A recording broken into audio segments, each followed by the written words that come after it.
so back to the Russia-Ukrainian. So, do you guys do you believe in the reports of like how effective the Ukrainian army is? There'd be reasons to lie about that, right? There'd be That reasons I to don't believe that at all. you don't believe that. Okay, what? I mean, I believe that there's a lot of heroism going on, and I do believe that, they're doing better than most people thought they would, and obviously, like a lot of the cities that were meant to be taken very early are still standing. I think some of that is down to Ukrainians preparing quickly, and partially because of the intelligence that was shared with them. I think. But more of it is probably due to the failings of Russia, to be honest. And I mean, like, on the Sounds like propaganda side of Ukrainian things, like, propaganda to me. well, on the propaganda side of things, I also wanted to point out that, like, there's propaganda, like, not just from like Ukraine and Russia and America and the UK, right? I mean, it's literally from every country. I mean, Poland, as much as I'm not trying to discredit what they've done with refugees and stuff at all, but you know, the the fact is that they're not like the most inviting country currently with their political leadership, and there's a lot of posturing that is going on by all of the countries in that region to try and They're make not themselves hungry. look as good as they can. Like Romania. Oh, look how many people have come to the borders in Romania. Oh, look how wonderful. Well, Slovenia is giving free train tickets to everyone. Now the EU is giving free healthcare to everyone, and the UK is failing massively on the on the marketing side of things. Yeah. But like the propaganda is literally everywhere because people are seeing this as an opportunity. I mean, even the whole situation with the planes, right, and the MiGs in Poland that are going to Ukraine and stuff, and America don't want to give them, and all of this stuff. Like, an awful lot of that is about like kind of posturing on the global political stage, and also a lot of it is self-interest. I mean, Poland obviously want to get some nice new planes, and America want to give them nice new planes because what they'll probably do is give them money and say, "Here you go, have some money from us. Now, please spend that money on our planes, so that we get our money back, so that we've not actually really given you anything." It's like the whole geopolitics around the whole thing. I mean, there's all sorts of kind of skeptical stuff going on. I'm not saying that it's bad. It's obviously not on the same level as what Russia are doing, and even the Ukrainians kind of slightly over egging how well they're doing in some of the situations. But like, I think, yeah, you just got to be a bit skeptical about everything. So what you're saying is that countries are virtue signal. Well, I mean, Yeah. Over this gun. A little bit. They are. That They even asking that question though, it proves that shows that you are like not as literate in like what is going on in far as like technology and analysis, and obviously you shouldn't be, but like you can look at all of these propaganda, even like propaganda videos that are put out, and glean a lot of information. Like there's a very famous one incident where like the Russian helicopter is scanning left to right across the screen, and it gets shot down by what we believe is a Panzerfaust or an NLAW missile. Yeah. Oh, okay.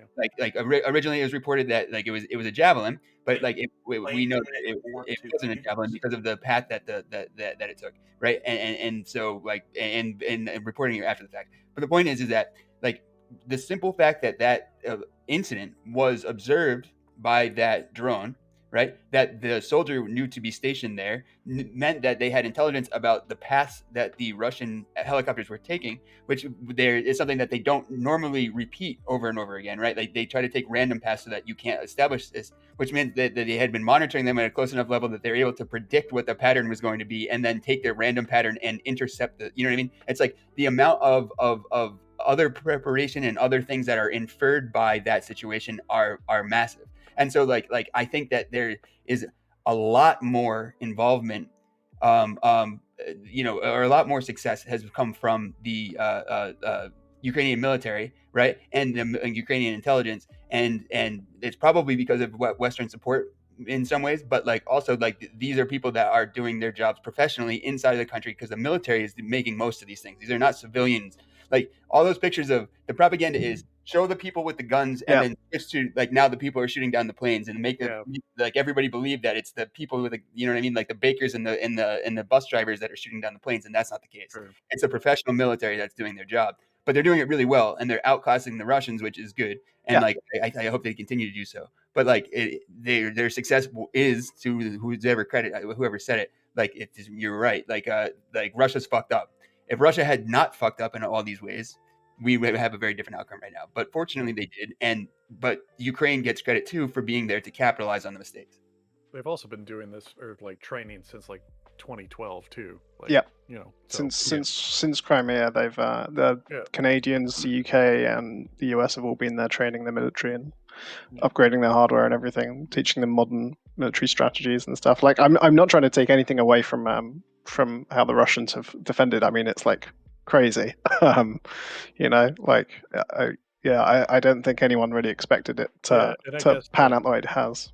Yeah, and I guess to give the Russians some credit, like urban combat, which is kind of like what they're entering in and what they're going to require to do, is like some of the most difficult shit that you can do, let alone like trying to take over a nation and then install a new government through means of force. Like you're going to have like a whole lot of fucking problems. And the idea of like taking urban centers, or just the idea of like them rolling into Chernobyl and like actually retaking over that power plant, and then the logistics of trying to maintain everything when it's possible that, you know, Ukraine's like, okay, well, fuck off, we're just going to make this like Crimea, like Crimea, and we're going to start cutting off some resources, so now it's your fucking problem since you fucking wanted it so bad. Like, why am I going to help you? Like, fuck off. Like, that's you. The good thing that has come out of all this state propaganda from Ukraine, though, is everybody on TikTok knows how to shoot a Panzerfaust. And everybody in TikTok knows. Oh, is that a video? And where to aim your Molotovs. The Ukrainian Ministry of Defense just uploaded training guides on how to how to activate Prime and fire a Panzerfaust and like assemble it. There's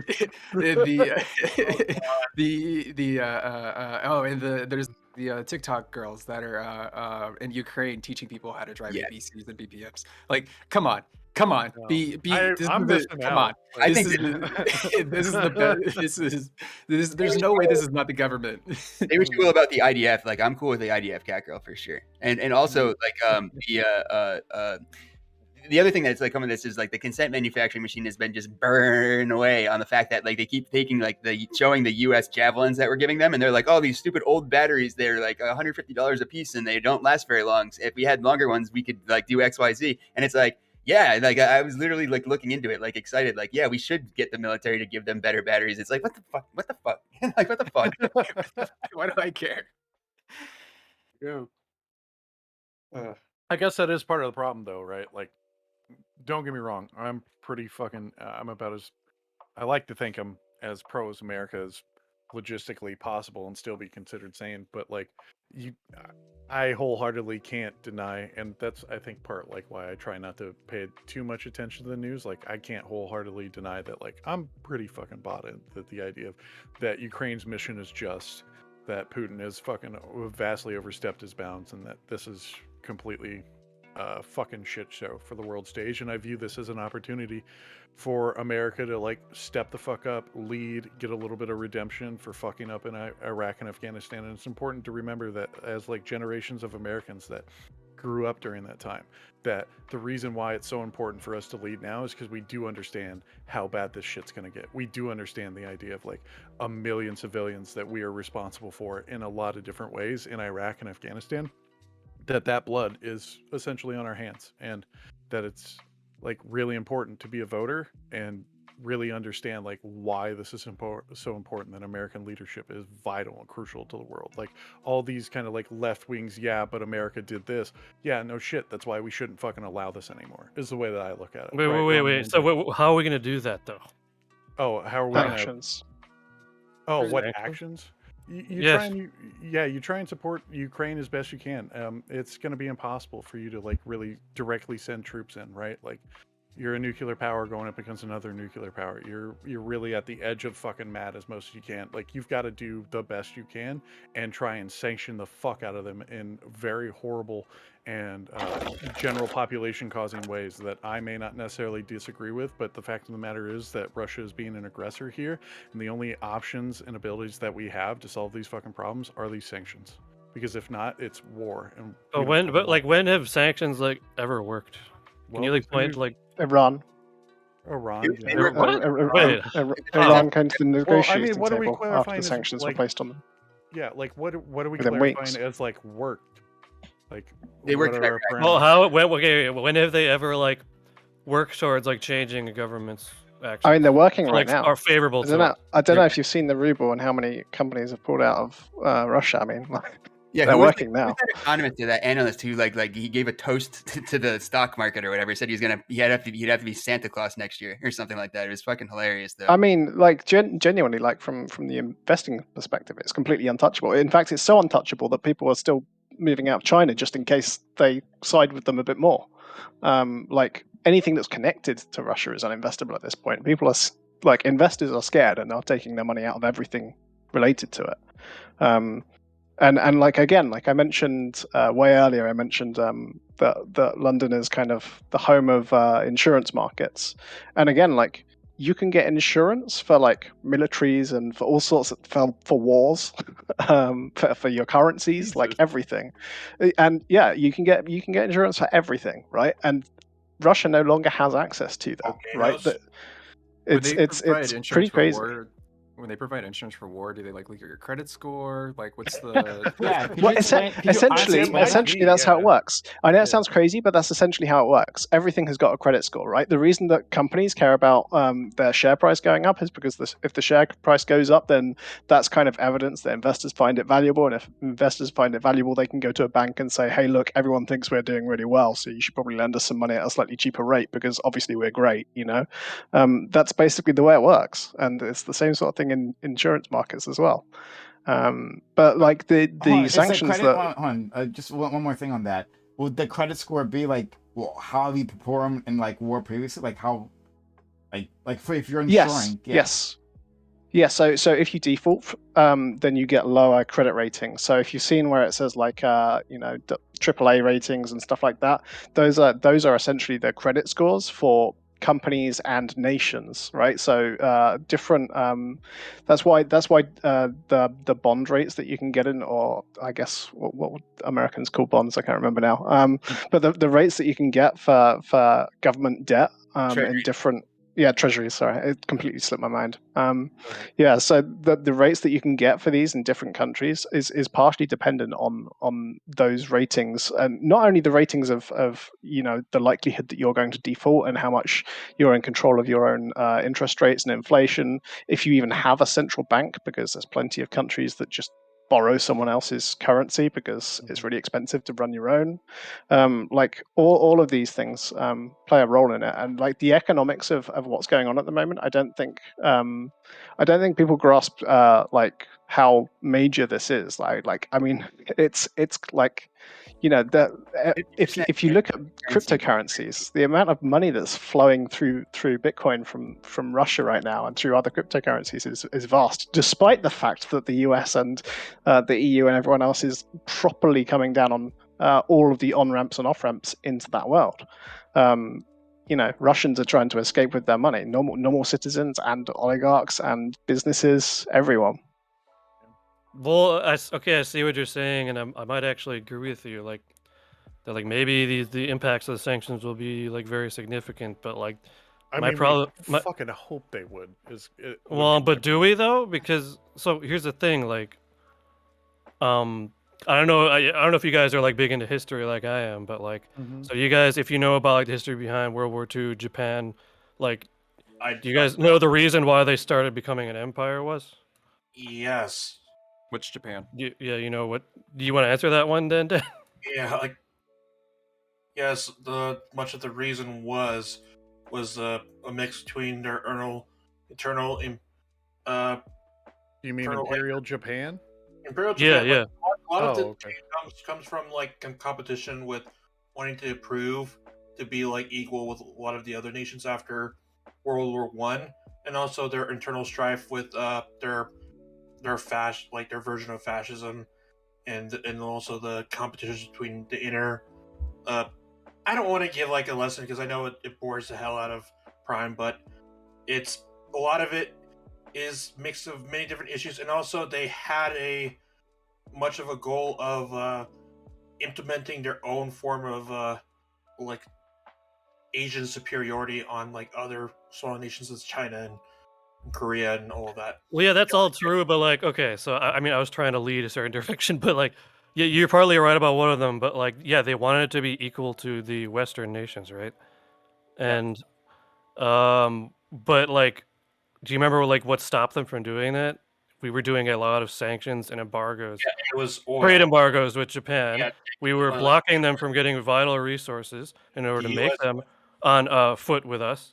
So they started securing physically and violently other foreign colonies so that they can get resources. And that's the type of shit that scares me about Russia, because if we keep like pushing them against a corner, pushing them away, and like fucking their economy over worse and worse, are they going to be like violent, like inclined to like violently just like, well, fuck it. I mean, we're fucked, so we'll just start taking territory.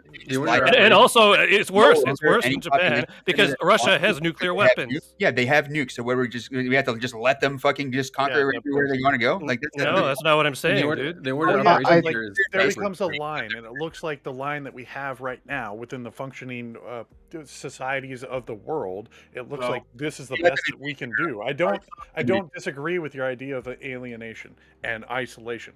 I'm not saying that this is wrong.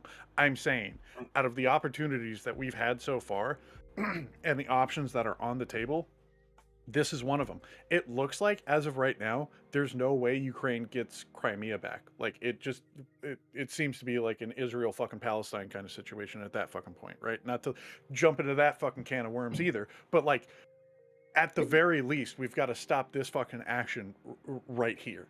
Well, I mean, like to say that Israel Palestine it is like yeah, in a lot of ways, and one of the ways is that like even though they don't get it back, they're not going to sign a document to say that they don't get it back, right? Yeah, right.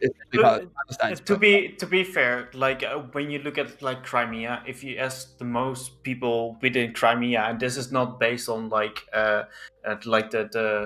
the referendum they had once they got occupied by the Russians, but this is based on the fact that before that they already wanted to become part of Russia. Propaganda flooding that area before this had happened, though. Yeah, but that being said, like you have this thing you about just like that with like that was no. I'm making the point. I'm making the point that if like 60 or 70% of the populations want to have like the self-determination right, no longer a state. Sorry, who do they want to align with if Russia is no longer a state? Like Sevastopol, like what do they want to align when Russia is not a state? They want to go back to Ukraine or get like invaded by Turkey. Do you think? Well, I'm not gonna. I'm not gonna say that they're gonna be banking on Russia not becoming. I'm not gonna say that they want to be part of like the fucking Ottoman Empire back again, like this. Like I'm not making the soul for blood argument. That's not what I'm doing. That's like fucking cringe if you're gonna do that. Wait. So Army Slap, you're basically saying that since we're gonna sanction them, you're gonna like eventually the Russia's gonna like go. Itself wanting to invade something like Azerbaijan because that has a lot of oil. I mean, yeah, why not? I mean, if their economy keeps tanking, are they not going to be? Then how are they going to afford it? How are they going to afford it? Makes it with Japan, they had a lot of the people there did support the effort to do that. With Russia, they don't. A lot of people are protesting. They have a lot of their own civil strife also. Not to mention they don't have the military numbers to do that too. Like a good portion of the military. Exactly. And they're not gonna just like, oh, okay, well we've got a lot of our military here. We don't need to worry about protecting the homeland. Let's fucking send them off to Azerbaijan. Like there's a logistical limit that they are gonna reach. And that's also the issue there is that they that doesn't reinforce your idea of like, holy fuck, this is complete shit. Like let's launch the nukes. I'm not saying that. But yeah, you don't get to do this horse shit. so It just doesn't work. you're kind of right there because of the fact that if they're gonna occupy, like, let's say Ukraine for a long amount of time, they don't have like the military like equipment and that kind of stuff to even like suppress like certain regions within Russia themselves. Because you have within the Chechen region, you have like people that want to become independent and that kind of stuff, and then you have like occupied regions that are out there like within Georgia, that kind of shit. So that being said, like overall, I think that when it comes to Russia, they overall they thought that they could just like steamroll like Ukraine and then just put in a puppet regime, take Donetsk and Luhansk, and then piece the fuck out of there. Or even they may get those two. Well, they might still win. I mean, they might still win this war. I think it might just be a matter of time. What are the win conditions? That's the real question. Yeah, that becomes the thing too. Like, because if the Ukrainian government does fall, like they understand that they probably can't hold it forever, so they withdraw. Say, okay, we get these two regions along with Crimea, and then Ukraine has to like regroup and figure out what the fuck. But yeah, to be fair, the win conditions. So when you talk about like win conditions, like it's not a win condition if Ukraine becomes allied to NATO and that's such a thing. If they even give Donetsk and Luhansk to fucking Russia, that's not their win condition. That's a losing condition for Russia overall. Because after I don't think Ukraine is going to become NATO anytime soon. To be honest, no, I don't think that either. But I just want to say that overall, it's like after 2014, like it's like for the Russians, or even 2004, like, but for the Russians overall, it's a losing condition. If Ukraine is even allied to the West in any sense, any way, any shape. They've already lost.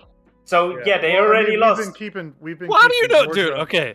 I really wish I could be as confident as well. So I really wish I could be as confident about this shit as you guys seem to be, because you guys are like, you guys are saying this like you're like 100% confident. Like that's just not how this shit works. Like we're not prophets. We can't simply predict that. We're not the ones that invaded Ukraine. Like, okay, so we were talking about propaganda earlier, and like, like I don't want to shit on you guys, but it seems like you guys are doing like the sort of rah shit. Like, well, no, I was earlier. It's just the economics of it.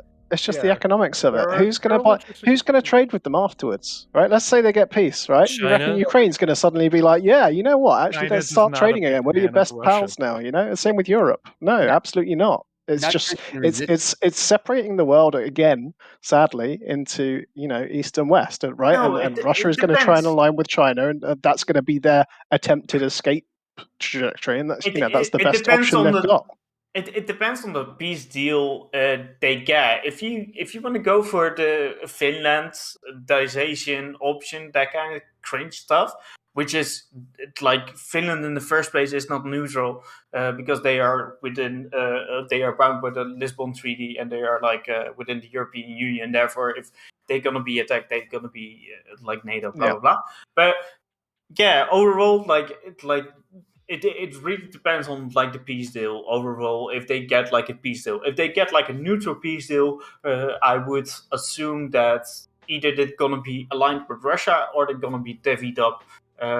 Like in the future as well. So for Ukraine, that's not an option whatsoever. That's why Zelensky like rejected that proposal in the first place. And that's basically it. So Ukraine knows that they cannot be neutral because of the fact that they need to align to one or the other side. I've read articles that have been saying that Zelensky is like starting to like cave on certain things towards the Russians. Negotiating works, and as he loses more and more control of the country, like I mean, like as Ukrainian loses more and more of the country. It's like what I was saying, like on the night of the initial invasion, when we were having this discussion, is that like what they're going to try to do is blitz across the country, because once your troops are everywhere, right, or essentially have like unlimited free reign of transit through the country, then like the negotiating, like the bargaining chip that you have is as big as it's going to be. Like that's all the negotiating power once you have the country. And so like he wants to get that and then work his way backwards. I think that he's gonna like if he hasn't already had a revision of policy and a revision of plan, like I'll go through one awful soon, because it looks like they might not ever get there, but they also could. And the point then is that how do you negotiate it back from that point? And there's just absolute, like, if Russia didn't want a NATO country on its border, then it shouldn't have expanded its border to be touching NATO countries. Simple. Yeah, no shit. I mean, because that's what he's about to have. And if he actually gave a fuck about that, then he'd be really bitching a lot more about the fact that the Alaska, the short little strait between us and Alaska. Why didn't he? And Alaska is the problem. Why didn't he bother with like the Baltics? Like, why didn't he? Didn't he make an issue out of Poland? Why didn't he make an issue out of Eastern Germany? Like, all these different countries joined the fucking NATO expansion, and it's like propaganda or that historical consensus that he does, that he would logistically need to like sit here and say like this used to be part of Russia, like this is why, like not saying that you can't do it at the Baltics or whatever, but like it looks like how the propaganda machine was wiring up, working towards that is like, I need to make some justifications, we're going to lay out some fucking cards here, we're going to start conducting psyops in like Crimea. Yeah, it's just a false flag. It was never about it. It's really about like setting them down, and that was probably a part of the reason why. But you're not wrong in that. To be fair, like for Russia, it's more about like blood and soul and that kind of shit, you know. So when it comes to Lithuania and like Estonia and whatever, you know, those countries have like a native Russian population because of like history and that kind of shit. So you have like the Narva region where predominantly like people are like Russian, and those Russian people cannot go to the Russian mainland right now, which is sad because of like that. But that being said, like overall, it's like Russia always does this like blood and soul argument, which they did with Crimea. They couldn't like do that with like Ukraine overall this time, so they made up like an excuse. They said like denazification. So that's what they are doing now.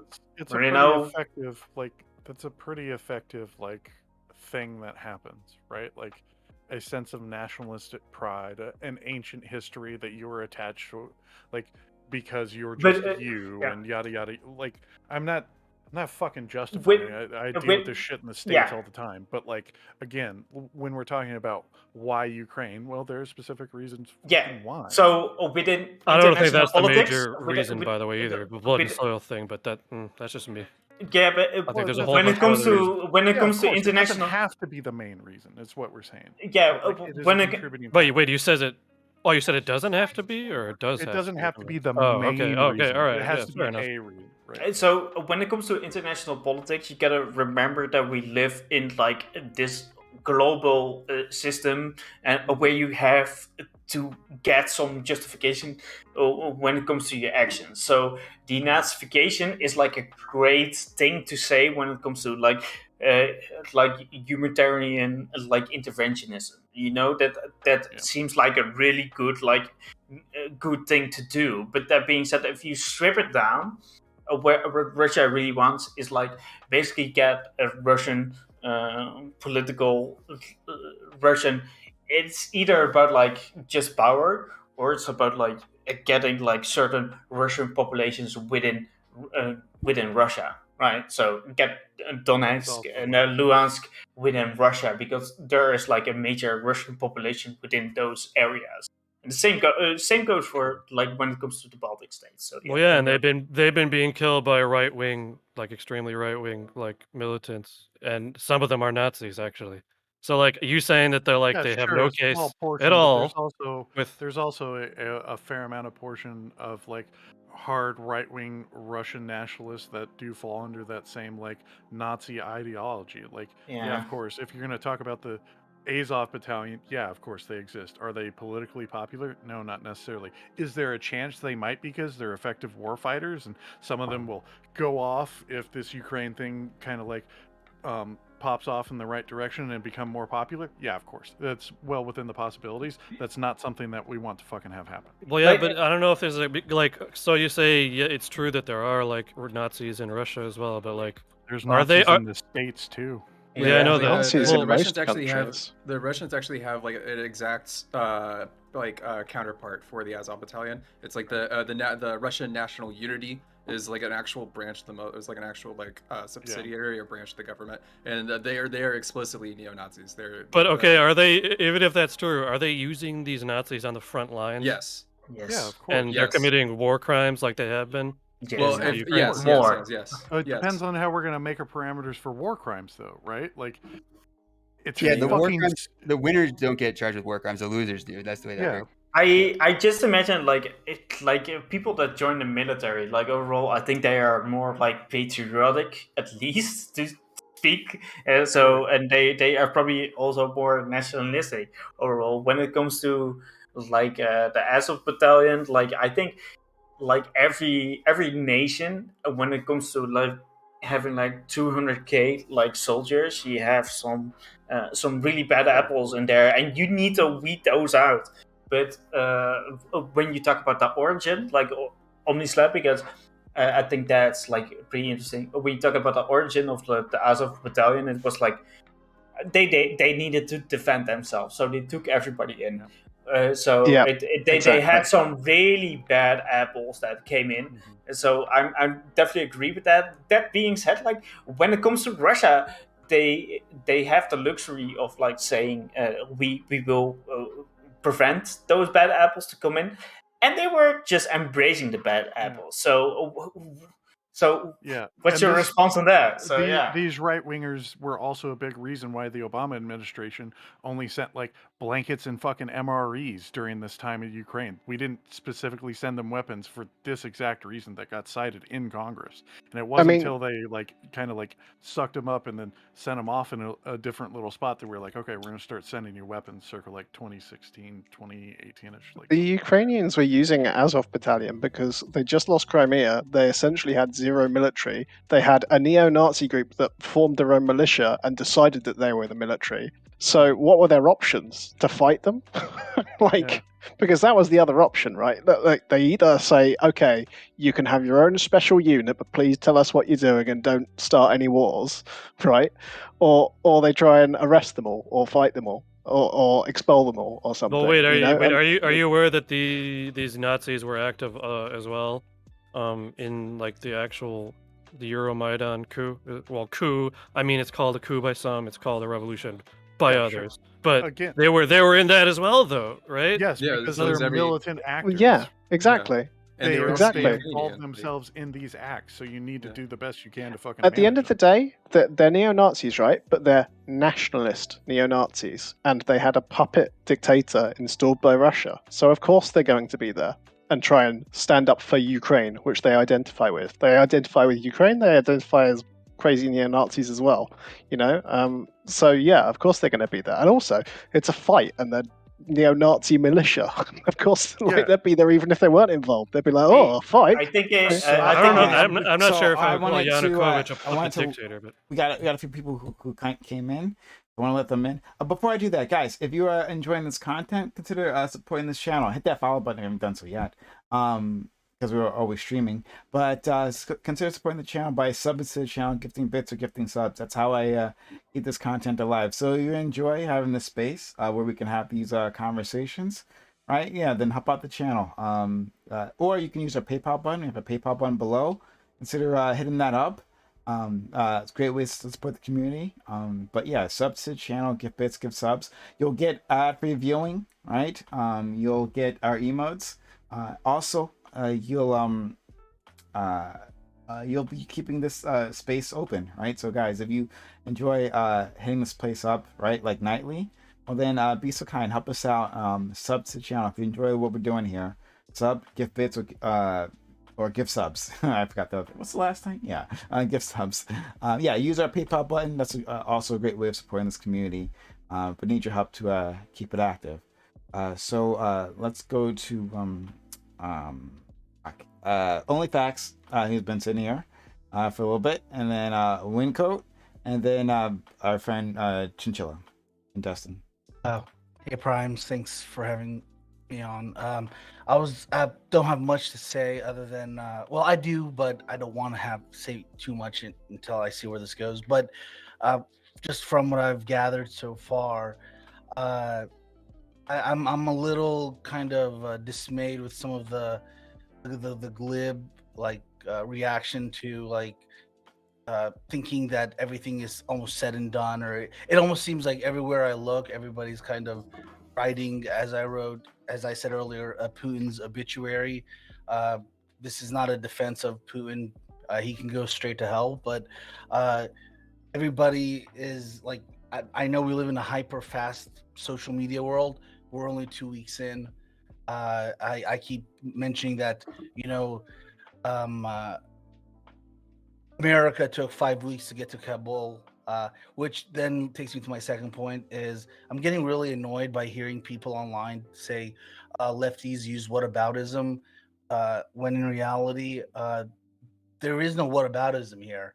What there is when we analyze these situations, we have to look at everything in context of how we got here to the first place. And looking at all sides of a conflict and everything that got us here is not whataboutism. And if anything, I think these claims of whataboutism by lefties is almost it's a way of stifling the discussion and the prerequisites that we should be aware of before we dabble in betting on which horse is going to win. And then last but not least, but I think I forgot what I was going to say, but I'll leave it at that. Thank Well, you, that's a lot. OnlyFacts. That's what I was trying to fucking say. These guys like know who's gonna win this thing, and I don't know how. How do you know? That's what I'm trying to figure out.